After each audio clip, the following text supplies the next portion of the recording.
Well, my first feeling is that these are two composers who are two of my most favorite composers.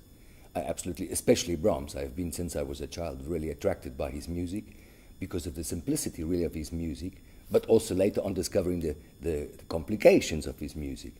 Naturally, the influence, we know about that, but the influence that Brahms had on Dvorak, and the fact that they became really good friends, the fact that Brahms helped Dvorak a lot in the beginning in Vienna, the fact that also Dvorak adapted his music somehow towards the Vienna school.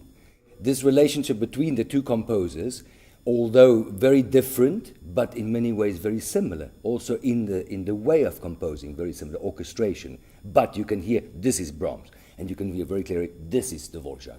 It's one of the best Stradivari concert halls, like a Stradivari violin, you know.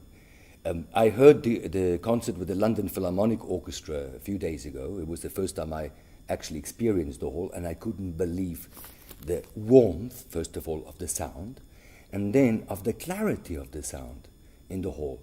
And I was sitting in the concert quite on the first gallery in the back, and you could hear everything. You could hear all the dynamics.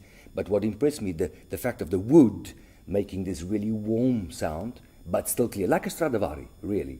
Like I compare it with this violin because it's not very often. I give you an example. With my orchestra in Austria, we built a new concert hall in Feldkirch, one of the towns we play in.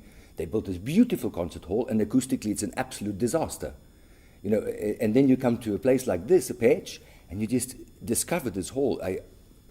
I think it's one of the best halls I have experienced in my life. And I'm talking about Konzertgebouw, I'm talking about Musikverein, and I'm talking about Suntory Hall in Tokyo. Fantastic hall. What a privilege for this town and for the orchestra to have this hall.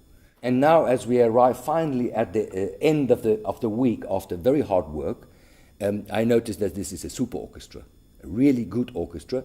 And what is very nice for a first-time conductor with a new orchestra is that people are actually nice, because you can come to orchestras and after half an hour they can be very difficult. And then you have to try and analyze psychologically how you're going to deal with it. Here I felt really a positive feeling. And I think the city of Pécs contributes to this, because it's a beautiful city. I didn't know it before. It's beautiful, a lot of young people. If you go into the old city, all these incredible buildings, the mixture of the different cultures and all that, I think it's something very special.